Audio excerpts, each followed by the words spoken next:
Hi, I'm Rodney Johnson, co-editor of Survive and Prosper and Boom and Bust. On a recent Sunday, I was flipping channels on TV, going back and forth between a football game and a C-SPAN broadcast. It was Doug Elmendorf of the Office of Management and Budget, and he was commenting on the U.S. budget to a committee of House Representatives. Now, I don't know who won the game, but I do remember the congressional testimony, particularly a part about the sequestered budget cuts. Turns out it was my own rep, Kathy Castor, who was struck by the fact that the $85 billion in cuts would cost 600,000 jobs. She was clearly taken aback and said, well, we must put the money back to get the jobs.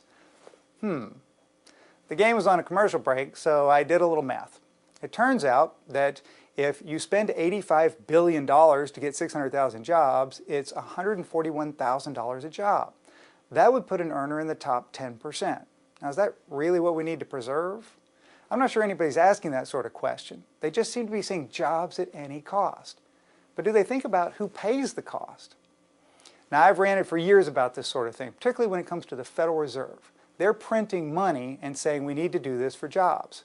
But the Fed makes Congress look like a bunch of kindergartners. Congress is wailing about $85 billion in budget cuts for 600,000 jobs.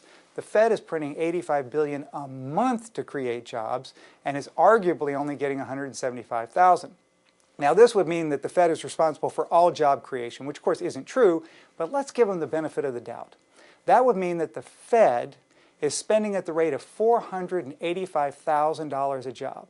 Somebody earning that much money would be in the much hated 1% group.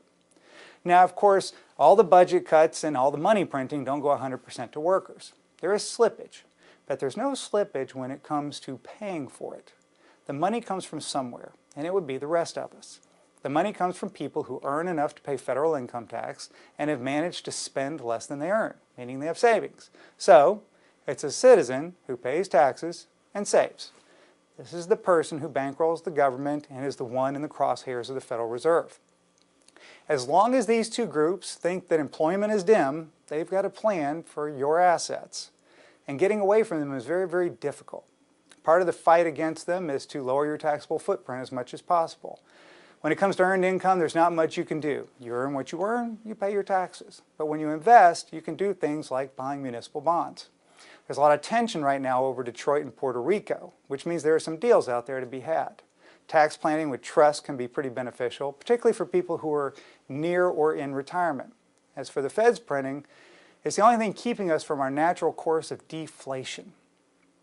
Right now, the dangerous game we all have to play is staying invested in things like equities, which are benefiting from the Fed's printing in their fight to reignite housing and other industries. All the while, we have to keep an eye on the exits for when the Fed's failures become widely recognized. One thing's for sure, sitting around and watching Congress and the Fed pursue jobs at any cost can be very expensive for the rest of us. Thank you.